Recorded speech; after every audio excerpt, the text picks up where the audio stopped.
பாத்திரம் ஏந்தி வந்தே ஐயனே என் ஐயனே.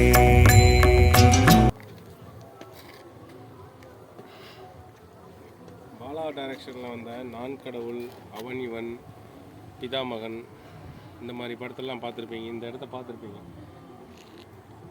நான் கடவுளில் அந்த ஒரு கோயில் செட்டப்பில் எல்லாம் நிறைய போயிட்டுருப்பாங்க. அதில் பிச்சை எடுக்கிற மாதிரி வரிசையாக நிறைய அந்த ஊனமுற்றவர்களாக இருப்பாங்க இல்லையா, அந்த இடம் கரெக்டாக இந்த லொக்கேஷன் தான். நல்லா பாருங்கள். ஒரு பழனி மலையோட செட்டப்பில் இந்த இடம் எடுத்திருப்பாங்க. அந்த இடம் தான் இங்கே பார்த்துட்ருக்குது இப்போது.